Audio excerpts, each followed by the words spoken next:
Good morning दोस्तों, आपका हमारे YouTube चैनल आवर विज़न में आप सभी का स्वागत है। जैसा कि दोस्तों आज हमारे इतिहास का सिंधु घाटी सभ्यता चैप्टर स्टार्ट होने जा रहा है। इसके पहले हम प्रागैतिहासिक पाषाण काल और प्रागैतिहासिक काल के बारे में जानकारी लिए, जिसमें मध्य पाषाण काल, नवपाषाण काल और पुरापाषाण काल के बारे में विस्तृत जानकारी हम आपको दिए हैं और आशा करते हैं कि आपको वो वाले सभी वीडियो पसंद आए होंगे। तो हम देर ना करते हुए हम चलते हैं हड़प्पा संस्कृति और कांस्ययुगीन सभ्यता पर, जिसे हम सिंधु घाटी सभ्यता के नाम से भी जानते हैं। तो सबसे पहले हम ये जान लेते हैं दोस्तों कि हड़प्पा सभ्यता इस सिंधु घाटी सभ्यता का नाम किस लिए पड़ा, क्यों पड़ा, हड़प्पा सभ्यता क्यों पड़ा सिंधु घाटी सभ्यता का नाम।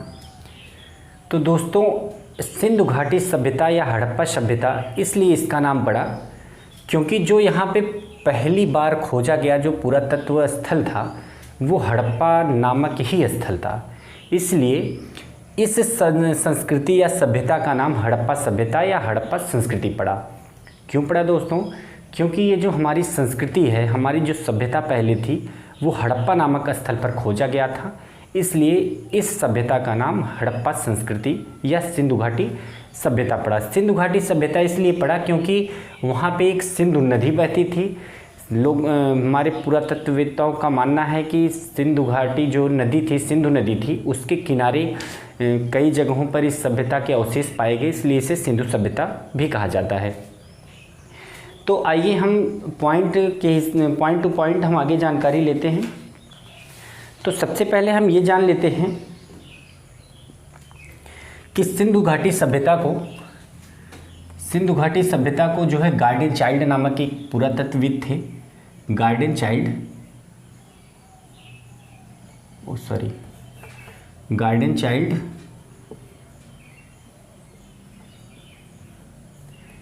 सर्वप्रथम गार्डन चाइल्ड ने सिंधु घाटी सभ्यता को नगरी क्रांति कहा। मतलब नगरी क्रांति का मतलब फर्स्ट अर्बन सिविलाइजेशन। किसने कहा था? गार्डन चाइल्ड ने सिंधु घाटी सभ्यता को सबसे पहले इन्होंने नगरी क्रांति, भारत का नगरी क्रांति कहा था, जिसे फर्स्ट अर्बन सिविलाइजेशन के नाम से जाना जाता है। और सर्वप्रथम चार्ल्स मैसन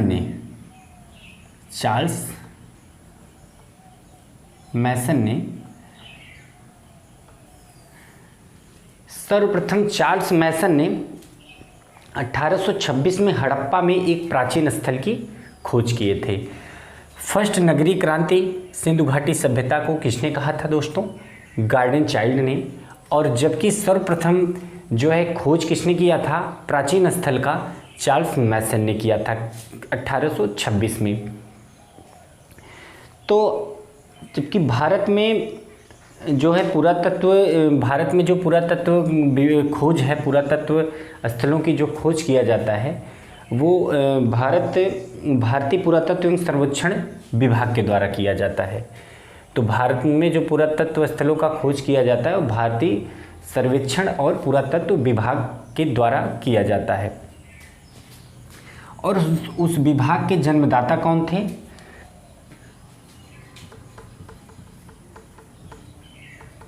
भारतीय सर्वेक्षण और पुरातत्व विभाग।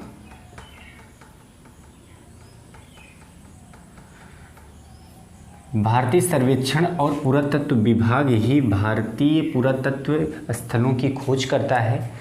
और इसके जन्मदाता कौन थे? इसके जन्मदाता दोस्तों माने जाते हैं सर अलेक्जेंडर कनिंघम।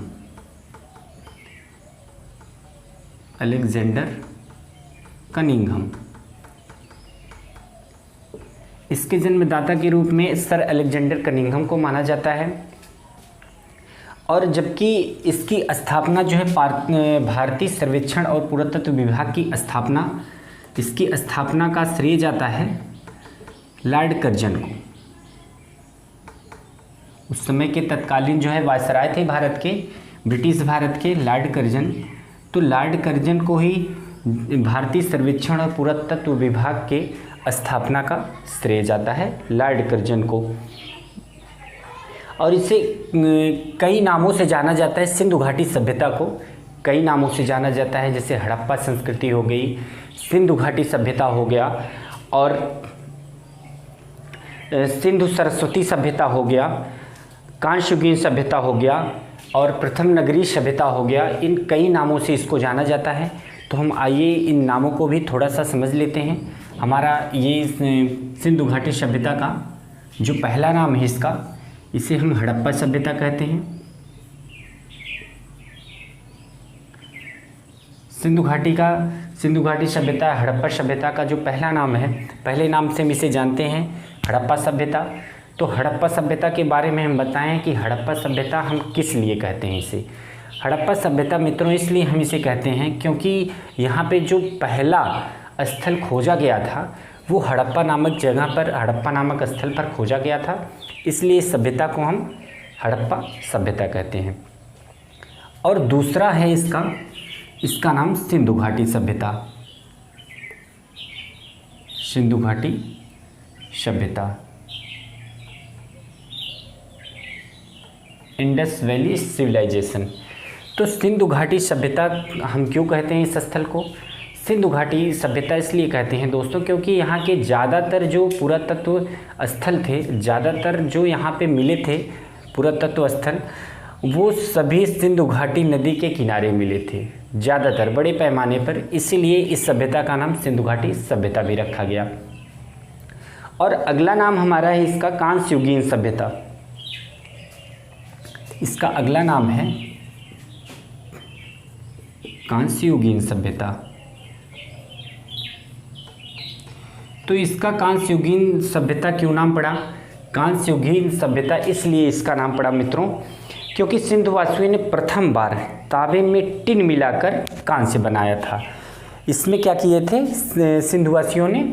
तांबे के साथ तांबा और टिन का मिश्रण किया था जिससे कांस्य मिला था।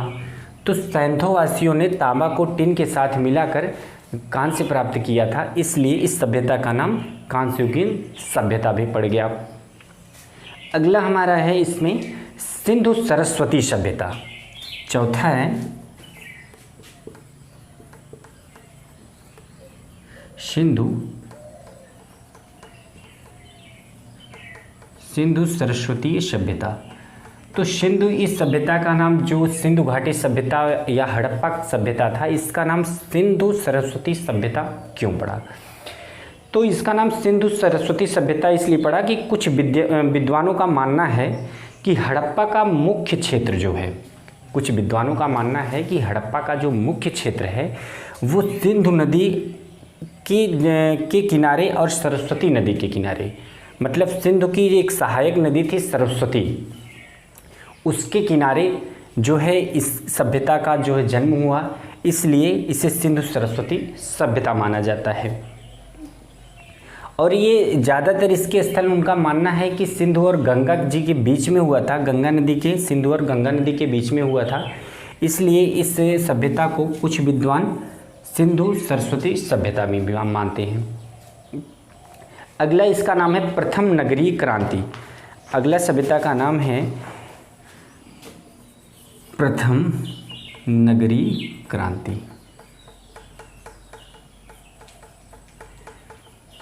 तो हम आपको भी आगे वीडियो में बताए हैं कि प्रथम नगरीय क्रांति किसने इसे कहा था।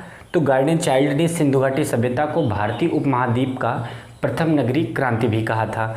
तो प्रथम नगरीय क्रांति भी सिंधु घाटी सभ्यता का ही एक नाम है। तो प्रथम नगरीय क्रांति का मतलब यही हुआ कि यहाँ पर सर्वप्रथम नगरों का उदय हुआ था, यहाँ पर सर्वप्रथम नगरों का उदय हुआ था, इसलिए इस सभ्यता को प्रथम नगरीय क्रांति के रूप में भी जाना जाता है। तो ये कुछ इस हड़प्पा सभ्यता या सिंधु सभ्यता के कुछ नाम थे। आगे हम देखते हैं, ये एग्ज़ाम में पूछा जाता है कि इस तरीके से पूछ लिया जाता है कि सिंधु घाटी सभ्यता या हड़प्पा सभ्यता का इसमें से कौन सा नाम है या कौन सा उपनाम है, तो ऑप्शन में ऐसे आपको दे दिया जाएगा और पूछ लिया जाएगा। या ये पूछ सकता है कि सिंधु घाटी सभ्यता को सर्वप्रथम नगरीय क्रांति किसने कहा, तो हमारा आंसर होगा गार्डन चाइल्ड। और सर्वप्रथम स्थल की खोज सिंधु घाटी सभ्यता की किसने किया था, तो चार्ल्स मैसन ने किया था। भारतीय ये पूछ सकता है क्वेश्चन में कि पुरातत्व स्थलों की खोज कौन करता है, तो भारतीय सर्वेक्षण और पुरातत्व विभाग करता है। ये पूछ सकता है कि भारतीय सर्वेक्षण और पुरातत्व विभाग की स्थापना या जन्मदाता कौन थे, तो जन्मदाता अगर पूछेगा तो इसके जन्मदाता सर अलेक्जेंडर कनिंघम थे, और जबकि स्थापना का श्रेय जो है लॉर्ड कर्जन को जाता है, जो तत्कालीन ब्रिटिश भारत के वायसराय थे। तो हम आगे बढ़ते हैं इसमें।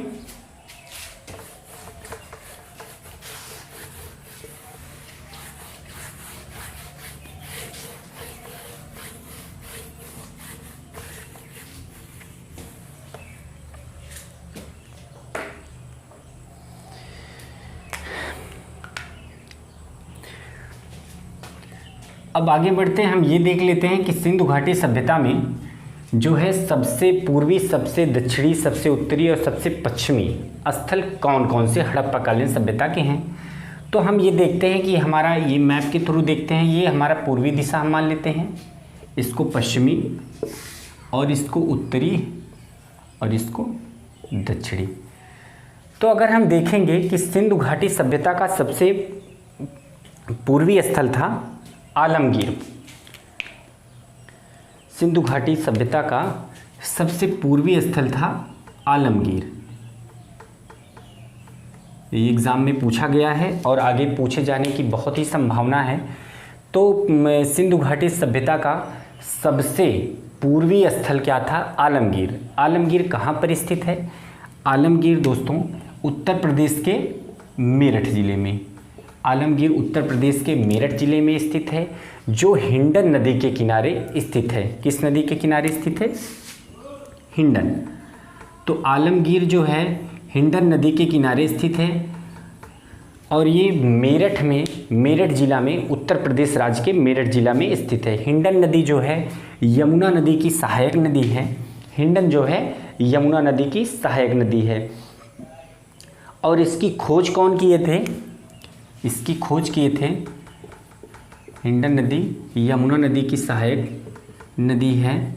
ये 1958 में, 1958 में भारत सेवक समाज संस्था, 1958 में भारत सेवक समाज संस्था सिंधु घाटी सभ्यता का सबसे पूर्वी स्थल आलमगीर, जो मेरठ ज़िले में उत्तर प्रदेश में स्थित है। ये हिंडन नदी के किनारे स्थित है। हिंडन जो है यमुना नदी का सहायक नदी है और ये 1958 में भारत सेवक समाज संस्था के द्वारा खोजा गया था। और इसका उत्खनन, इसका जो उत्खनन का कार्य था, उत्खनन का कार्य यज्ञदत्त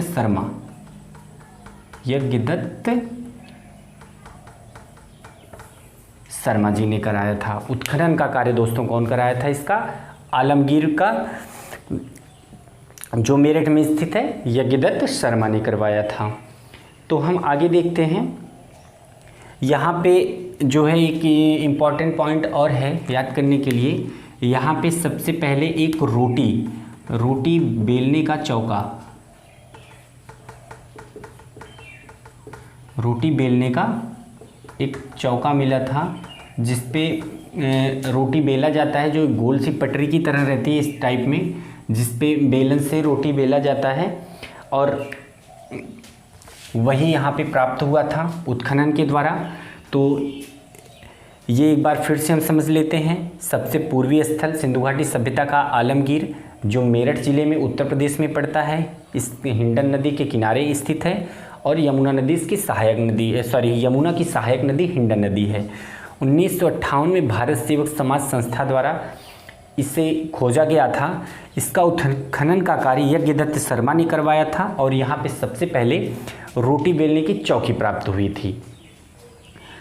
तो हम अब देखते हैं कि सबसे पश्चिमी दोस्तों सूतकांगेडोर, सबसे पश्चिमी जो स्थल है सूतकांगेडोर। सूतकांगेडोर जो है दोस्तों ये सबसे पश्चिमी स्थल है जो बलूचिस्तान में पड़ता है। सूतकांगेडोर ये सबसे पश्चिमी स्थल है जो तत्कालीन अभी वर्तमान जो पाकिस्तान है, बलूचिस्तान प्रोविंस, बलूचिस्तान प्रांत है, वो पाकिस्तान में पड़ता है अभी वर्तमान में। बलूचिस्तान पाकिस्तान में पड़ता है। ये कौन? सूतकांगेडोर, सिंधु घाटी सभ्यता का सबसे पश्चिमी स्थल। और ये किस नदी के किनारे स्थित है? ये दास्क नदी के किनारे स्थित है। ये दास्क नदी के किनारे स्थित है। ये दास्क नदी के किनारे स्थित है। सिंधु घाटी सभ्यता का सबसे पश्चिमी स्थल सूतकांगेडोर जो बलूचिस्तान के पाकिस्तान में है, वो दास्क नदी के किनारे स्थित है। 1927 सर मार्क आरेलस्टाइन, सर मार्क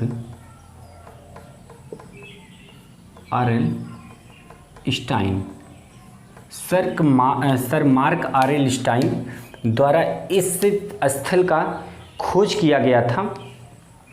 और यहाँ पे सैंधव मानव समाधान मतलब सैंधव सभ्यता मतलब सैंधव मानवीय सभ्यता का जो है यहाँ पे मानव समाधान मिला था सूतकांगेडोर में। और यहाँ पे एक गर्त में युवा पुरुष का जो है शव मिला था जो उत्तर से दक्षिण दिशा में दफनाया गया था। और वो जो गर्त था वो पक्की ईंटों की दीवारों से बना हुआ था और उस गर्त में उस युवा पुरुष को उत्तर से दक्षिण की दिशा में लेटाया गया था और उसके ऊपर से मिट्टी डाली गई थी। तो ये चीज़ कहाँ पे मिला था दोस्तों? सूतकांगेडोर जो पश्चिमी क्षेत्र है, सिंधु घाटी सभ्यता का पश्चिमी बॉर्डर है जो बलूचिस्तान प्रांत में पाकिस्तान देश में पड़ता है, दास्क नदी के किनारे। और 1927 में सर मार्क आरेलस्टाइन द्वारा इसको खोजा गया था। अब हम चलते हैं और यहाँ पे एक चीज़ और मिला था कि तांबे का रथ, यहाँ पे उत्खनन के द्वारा एक तांबे का रथ भी मिला था। और गर्त में एक युवा पुरुष की शव भी मिला था और सैंधव सभ्यता समाधान भी मिली थी यहाँ पे। अब हम चलते हैं दक्षिणी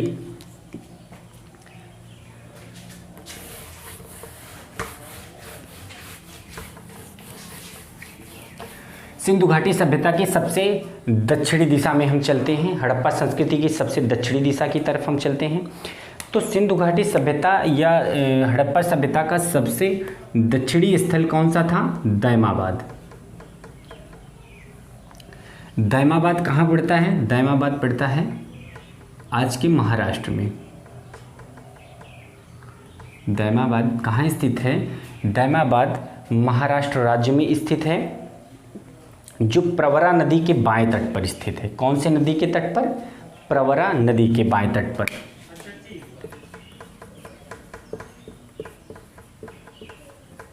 प्रवरा नदी के बाएं तट पर। प्रवरा नदी को ही गोदावरी नदी भी कहा जाता है, इसे हम गोदावरी नदी भी कहेंगे।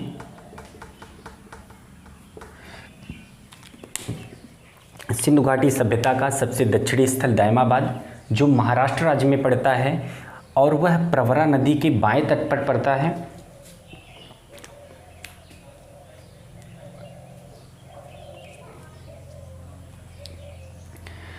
अब हम चलते हैं उत्तरी की तरफ। सिंधु घाटी सभ्यता का जो उत्तरी स्थल है वहाँ पर हम चलते हैं। सिंधु घाटी का जो सबसे उत्तरी स्थल है उसका नाम क्या है?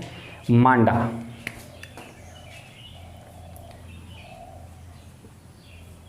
मांडा कहाँ पर है? अखनूर जिला। अखनूर जिला जो कश्मीर में पड़ता है। सिंधु घाटी सभ्यता का सबसे उत्तरी स्थल मांडा, अखनूर जिला कश्मीर राज्य में पड़ता है और ये चिनाब नदी के दक्षिणी तट पर स्थित है। ये कौन सी नदी के तट पर स्थित है दोस्तों? ये चिनाब नदी के दक्षिणी तट में।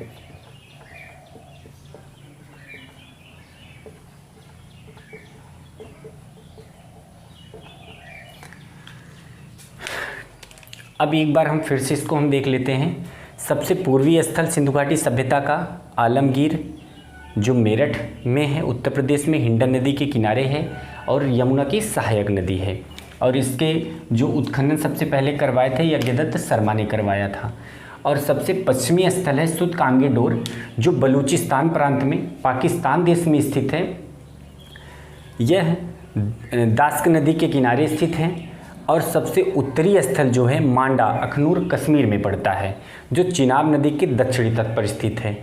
अब दक्षिण वाला है, दक्षिणी स्थल है सबसे दैमाबाद, महाराष्ट्र में पड़ता है। और ये प्रवरा नदी के बाएं तट पर गोदावरी नदी भी इसका नाम है। तो हम ये सिंधु घाटी सभ्यता का तो विस्तार हम देख लिए कि ये विस्तार इसका कितना है, कहाँ से लेकर उत्तरी पश्चिमी, इसकी चौहद्दी एक किस्म से हम ये पढ़ लिए हैं। अब हम आगे चलते हैं इसकी नगर विन्यास की पद्धति के बारे में थोड़ी सी। इसकी नगर विन्यास पद्धति कैसी थी? क्योंकि दोस्तों ये पता है कि इस काल में नगरों की जो है नगरीय क्रांति कहा जाता है इस काल को, गार्डन चाइल्ड द्वारा। तो जाहिर सी बात है कि इस काल में जो है नगरीय विस्तार भी रहा होगा, कुछ पद्धतियाँ रही होंगी कि नगरों का विकास की पद्धति कैसी रही है। तो इसके बारे में थोड़ा सा हम जानकारी ले लेते हैं।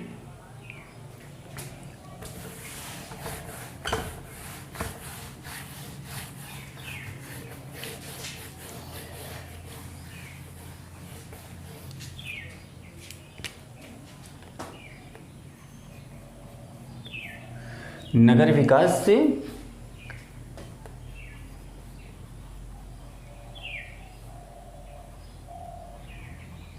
पद्धति, तो इसके बारे में देख लेते हैं कि नगरों का वहाँ पे विकास कैसे था या नगरों का विन्यास कैसे था। तो हम वहाँ पे देखेंगे कि वहाँ के लोग जो थे नगरों को जो है ग्रिड पद्धति में, ग्रिड पद्धति का मतलब हुआ कि शतरंज का जो एक ये कोट होता है शतरंज वाला, उस तरीके से ग्रिड सिस्टम में या जाल टाइप में यहाँ के लोग ये जाल विन्यास में, मतलब जाल पद्धति के टाइप में, या इसे हम ग्रिड कह सकते हैं, ग्रिड सिस्टम,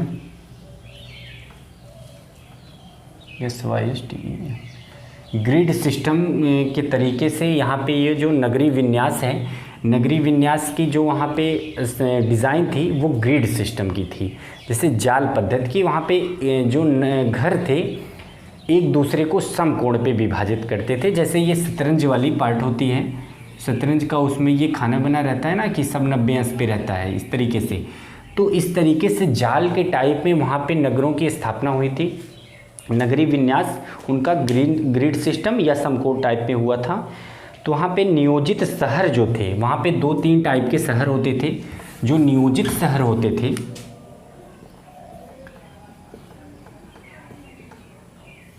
जो नियोजित शहर थे वहाँ के, वो 3 टाइप में वहाँ पे शहर की स्थापना हो रही थी। जैसे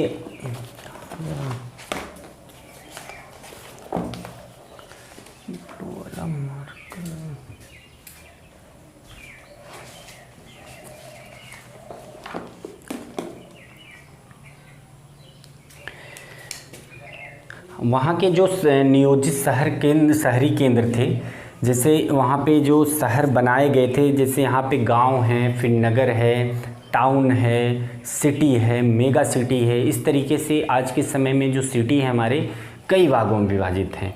तो उस टाइम में जो ये शहरों का विभाजन था वो किस टाइप में था ये देख लेते हैं। ये तो पता चल गया कि नगरीय विन्यास पद्धति जो थी वो ग्रिडिंग सिस्टम थी, जाल पद्धति, एक शतरंज के टाइप में।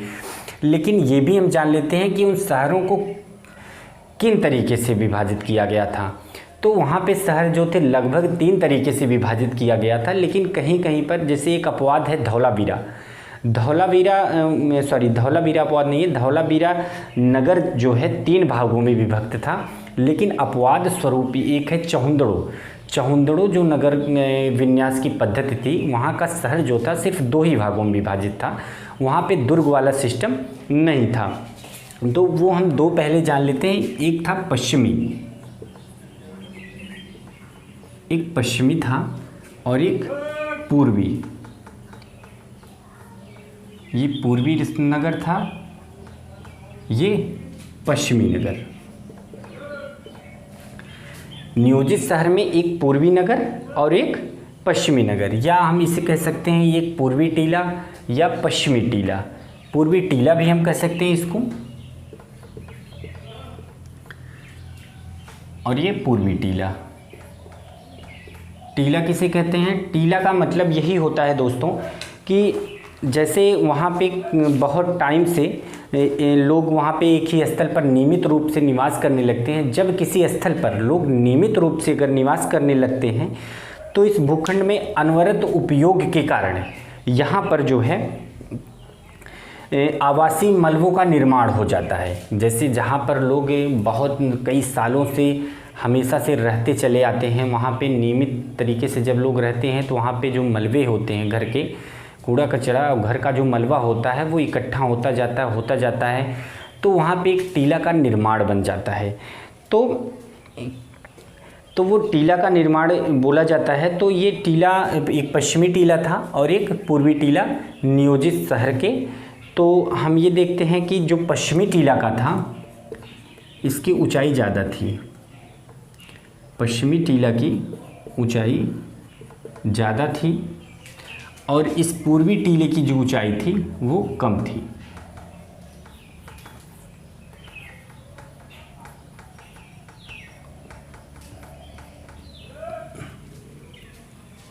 पश्चिमी टीले की ऊंचाई अधिक थी और पूर्वी टीले की ऊंचाई कम थी। और यहाँ पश्चिमी टीले में दुर्ग था और पूर्वी टीले में निचला शहर था। पश्चिमी टीले में क्या था दोस्तों? दुर्ग था और वहाँ पे निचला शहर था। ये दुर्ग है, ये निचला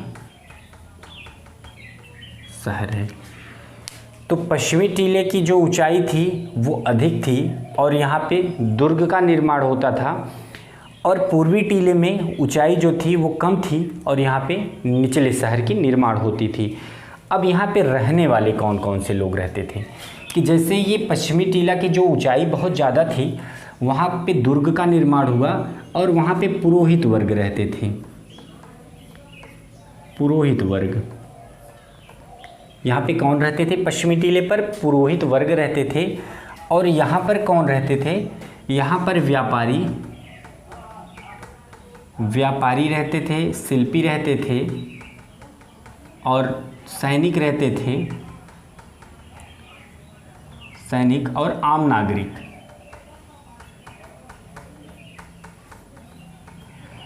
पश्चिमी टीले पर पुरोहित वर्ग रहते थे और पूर्वी टीले पर व्यापारी, शिल्पी, सैनिक, आम नागरिक रहते थे। लेकिन जबकि यहाँ पे धार्मिक जो अनुष्ठान होता था, धार्मिक अनुष्ठान जो है ये एक ही जगह पर होता था। धार्मिक अनुष्ठान के लिए कोई भी ये नहीं था कि मतलब पुरोहित वर्ग के अलग, व्यापारी वर्गों के लिए अलग, क्योंकि धार्मिक अनुष्ठान जो है पुरोहित वर्ग ही कराते थे। तो इसका मतलब यही निकलता है कि धार्मिक अनुष्ठान व्यापारियों के लिए भी वही स्थल था और पुरोहितों के लिए वही स्थल था। तो हम यहाँ पे थोड़ा सा वास्तुकला के बारे में समझ लेते हैं कि वास्तुकला का जो सर्वप्रथम यहाँ पे निर्माण हुआ था, वास्तुकला की खोज हुई थी। तो वास्तुकला की खोज सैंधव सभ्यता में ही हुआ था दोस्तों। उसके बारे में भी थोड़ा सा जान लेते हैं कि वास्तुकला किसे कहते हैं।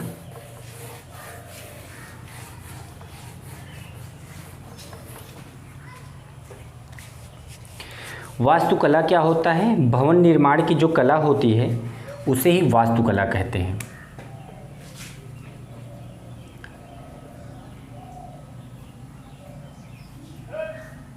भवन निर्माण की कला को वास्तुकला कहा जाता है।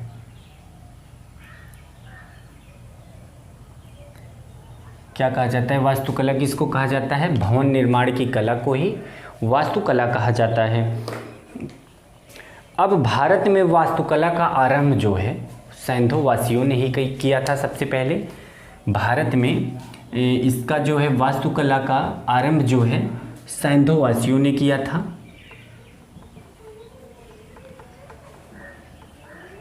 तो इसका मतलब यही हुआ कि वास्तुकला जो हमारी वास्तुकला थी, जो भवन निर्माण करने की जो कला थी, उसका जो है आरंभ या आविष्कार जो है अगर हम देखते हैं तो सैंधो वासियों ने ही किया था। अब कृषि पर आते हैं। कृषि में आते हैं तो यहाँ पे थोड़ा सा हम यहाँ पे ये जानकारी मिलेगी कौन सा वस्तु किस स्थल पर हमें प्राप्त हुआ था, इसके बारे में हम बढ़िया से जान लेंगे। कृषि में जो रंगपुर और लोथल गुजरात ये सब, तो कृषि में देखते हैं। देखिए जब कृषि तो हमारी आरंभ हो गई थी नवपाषाण काल से ही, क्योंकि वहाँ पे जब हमारे जो पहले के मानव थे उसके पहले मध्यपाषाण काल तक तो वो उपभोक्ता ही सिर्फ थे, लेकिन नवपाषाण काल में आके वो उत्पादक भी बन गए। जब उत्पादक बन गए तो उन्होंने कृषि करना स्टार्ट कर दिया, और मनुष्य के लिए जीने के लिए सबसे जो है उपयुक्त तरीका भी है, बिना कृषि किए, बिना कुछ अनाज पैदा किए कैसे रहेंगे, जब तक खाएंगे नहीं तो जिएंगे कैसे। तो कृषि पे देखते हैं तो चावल जो है वहाँ का मुख्य उत्पादक था, और चावल का उत्पादन जो है, चावल का साक्ष्य जो है सबसे पहले वहाँ पे रंगपुर और लोथल में मिला था। रंगपुर और लोथल।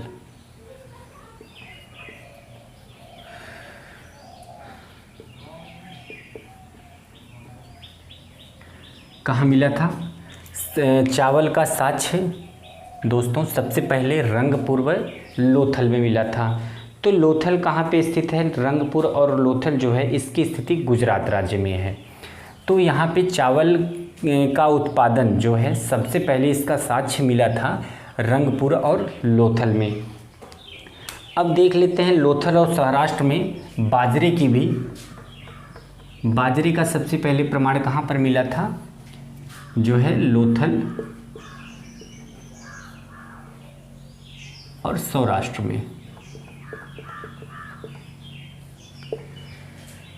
जो है चावल का सबसे पहला साक्ष्य जो मिला था रंगपुर और लोथल में मिला था। बाजरे का जो सबसे पहला साक्ष्य मिला था लोथल और सौराष्ट्र में मिला था। अब देखते हैं जुते हुए खेत, जो है कृषि से संबंधित है, तो जुते हुए खेत भी होंगे। जुते हुए खेत और वहाँ पे सरसों, उसमें सरसों का भी प्रमाण मिला था। जुते हुए खेत व उसमें सरसों।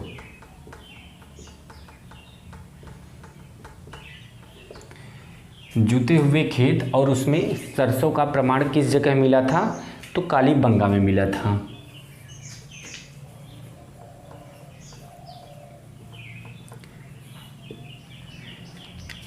ये एग्ज़ाम के दृष्टि से बहुत ही महत्वपूर्ण है। यहाँ से क्वेश्चन बहुत सारे पूछे जाते हैं दोस्तों।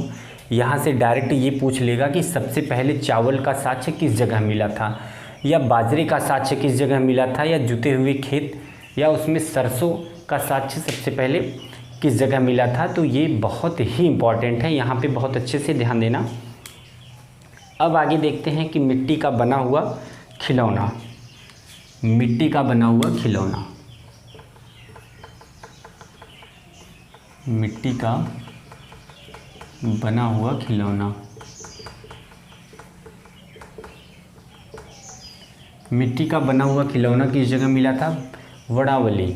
वड़ावली में जो है सबसे पहले मिट्टी का बना हुआ खिलौना मिला था।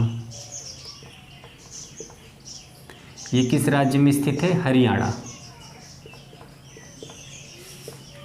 वड़ावली में मिट्टी का बना हुआ सर्वप्रथम एक खिलौना मिला था, वड़ावली में, जो हरियाणा राज्य में स्थित है। विश्व में सबसे ज़्यादा कपास सिंधु घाटी के जो निवासी थे वही उत्पादन करते थे, इसलिए वहाँ के लोग, मतलब यूनानी लोग, सिंधु घाटी के लोगों को सिंडन कहते थे। जो विश्व में सबसे ज़्यादा पुराने समय में विश्व में सबसे ज़्यादा जो कपास को उत्पादन करने वाले लोग थे वो सिंधु सभ्यता के निवासी ही थे। इसी के कारण यूनानियों ने इन्हें सिंडन कहा है। तो ये एक इम्पॉर्टेंट पॉइंट है, इसे ध्यान में रखना। तो ये पशुपालक भी थे, कृषि के साथ साथ सिंधु घाटी सभ्यता के लोग पशुपालक भी थे। ये बड़े पैमाने पर पशुओं को पालते थे। जैसे नवपाषाण काल में आपने देखा था कि उनका एक पालतू जानवर था जो कुत्ता था, और वो मालिक के मरने के बाद जो है कुत्ते को मालिक के साथ ही दफनाया गया था। तो इससे ये नवपाषाण काल से ही पता चल जाता है कि लोगों को पशुओं में रुचि आने लगी थी और ये पशु को पालतू बनाना स्टार्ट कर दिए थे। तो इसका मतलब सिंधु घाटी सभ्यता में बड़े पैमाने पर पशुओं का पालन स्टार्ट हो गया था। और इसमें हाथी घोड़े से ये लोग परिचित तो थे, हाथी घोड़े से ये परिचित थे, लेकिन ये इनको पाल नहीं सके। हाथी घोड़े से ये लोग सिंधुकालीन सभ्यता के लोग जो थे, सिंधु घाटी सभ्यता के लोग, ये हाथी और घोड़े से परिचित थे, परंतु इनको पालतू नहीं बना सके, इनको पालने में असफल रहे।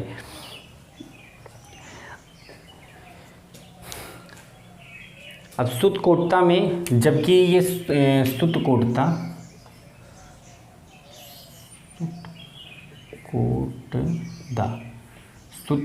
में घोड़े के अस्थिपंजर मिले थे। सुतकोटता में घोड़े के अस्थिपंजर, सुतकोटता में घोड़े के अस्थिपंजर का प्रमाण मिला था दोस्तों। और राड़ाघुंडई में घोड़े के दांत एवं जबड़े मिले थे। राड़ाघुंडई में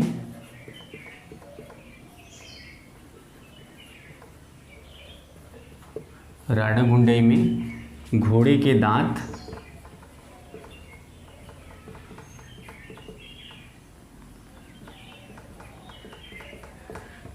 दांत जबड़े भी मिले थे राड़ाघुंडई में। और यहाँ पे सुतकोटदा में घोड़े के अस्थि पंजर मिले थे। और लोथल और रंगपुर में, लोथल और रंगपुर में जो है यहाँ पे घोड़े की जो है मृण मूर्तियाँ भी मिली थी। घोड़े की मृण मूर्तियाँ,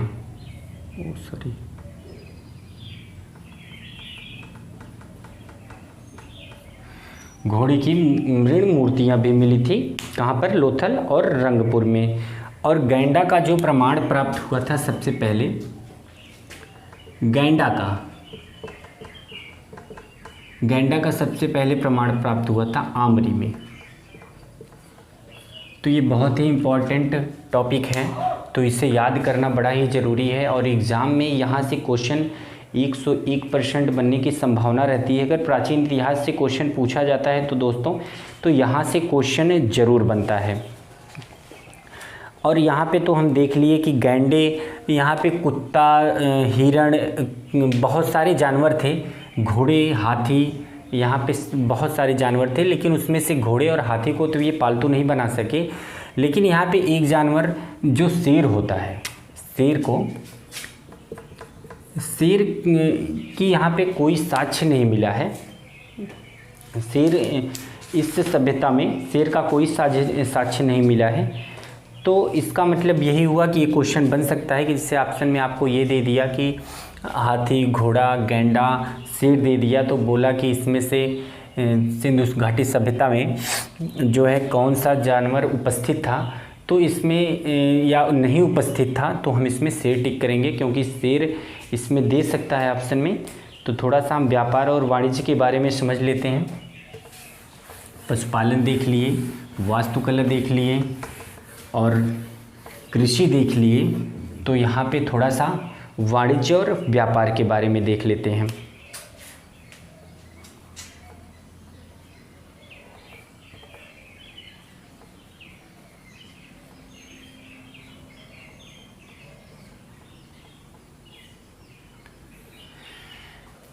व्यापार, वाणिज्य। तो व्यापार और वाणिज्य में क्या था कि यहाँ पे सिंधु घाटी सभ्यता के लोग जो लोग थे, यहाँ पे पहले मुद्रा का कोई प्रचलन नहीं था। सिंधु घाटी सभ्यता में, सैंधो सभ्यता में यहाँ पे मुद्रा या सिक्का, जिसे मतलब सिक्का को हम मुद्रा कहते हैं, तो सिक्का या मुद्रा का प्रचलन यहाँ पे नहीं था। यहाँ पे क्या था, क्रय विक्रय जो होता था यहाँ पे क्रय विक्रय का जो माध्यम था वो माध्यम था वस्तु विनिमय। क्या माध्यम था दोस्तों? वस्तु विनिमय का माध्यम था। मतलब अगर कोई सामान उन्हें लेना था, खरीदना था, तो एक वस्तु के बदले आपने एक उत्पाद के बदले दूसरा उत्पाद वो लेते थे। वहाँ पे कोई मुद्रा का प्रचलन नहीं था। लेकिन लोथल में बड़े पैमाने पर मुहर प्राप्त हुए थे, जबकि सिक्कों का कोई भी प्रमाण नहीं प्राप्त हुआ था। तो वहाँ पे व्यापार का भी बड़े पैमाने पर प्रमाण प्राप्त हुआ था, जैसे मोहनजोदाड़ो में, चौहंदड़ो में, लोथल में, वड़ावली में, ये सब। क्योंकि लोथल में गोदीवाड़ा भी का साक्ष्य मिला था। बंदरगाह, गोदीवाड़ा का मतलब है, तो अगर बंदरगाह था तो निश्चित रूप से वहाँ पे व्यापार भी चलता था।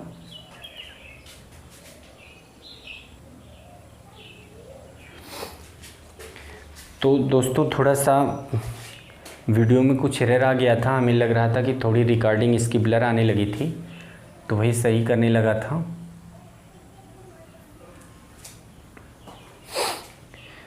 तो हम देख लेते हैं आगे। मोहनजोदड़ो में मिट्टी के 2 पहिए की गाड़ी मिली थी।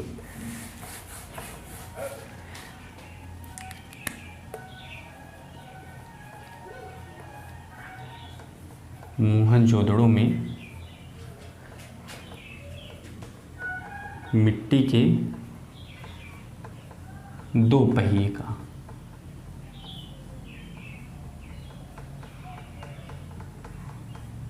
गाड़ी, मतलब ये खिलौना गाड़ी है, पहिए की खिलौना गाड़ी मिली थी। वो बड़ी वाली गाड़ी मत समझ लेना, मिट्टी के 2 पहियों वाली। तो मिट्टी के 2 पहियों वाली गाड़ी मिली थी, खिलौना गाड़ी।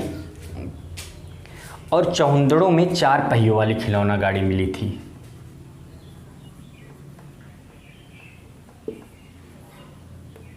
चौहंदड़ों में 4 पहियों वाली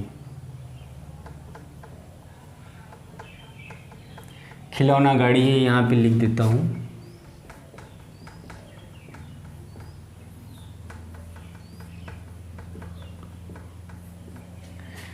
खिलौना गाड़ी मिली थी।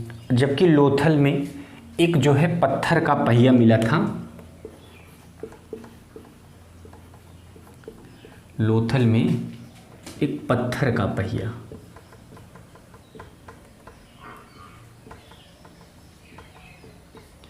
लोथल में जो है एक पत्थर का पहिया मिला था।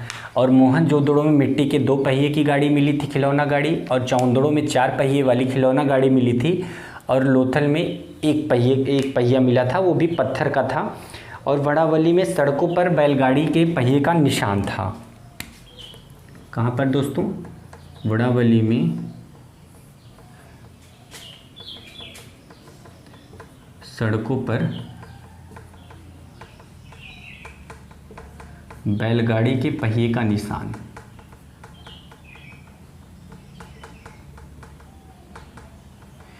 तो वड़ावली में सड़कों पर बैलगाड़ी के पहिए का निशान मिला था। और लोथल में गोदीवाड़ा, ये लोथल में ही गोदीवाड़ा मतलब बंदरगाह। तो इस बंदरगाह से ही सबसे बड़ा प्रमाण है जो व्यापार करने की पुष्टि होती है, क्योंकि बंदरगाह था व्यापार करने के लिए। और व्यापार ये अपने पड़ोसी देशों से करता था, जो वर्तमान में पड़ोसी देशों का नाम भी हैं, जैसे Afghanistan, Iran, Khetri Rajasthan, Balochistan, Iran, Afghanistan, Mesopotamia, उस समय बदख्शां, दक्षिण एशिया, यहाँ से ये व्यापार करते थे बहुत बड़े पैमाने पर। और आयात निर्यात भी होता था। तो हम अगले वीडियो में इसके बारे में बहुत डिटेल से ही बता देंगे, क्योंकि वीडियो बड़ा लंबा हो जा रहा है। और आगे हम इसके जो स्थल हैं लोथल, चौंदड़ो, मोहनजोदड़ो, बनावली, सुतकोटा, इसके बारे में बहुत ही विस्तार से आप लोगों को जानकारी मिलेगी। इसमें किस सन में किसने इस स्थल की उत्खनन करवाया था, और यहाँ पे कौन सी नदी है, और यहाँ पे क्या क्या मिले थे, इसके बारे में आपको डिटेल से पढ़ाया जाएगा। वीडियो अगर आपको अच्छा लगा हो तो लाइक करिए, सब्सक्राइब करिए दोस्तों। धन्यवाद।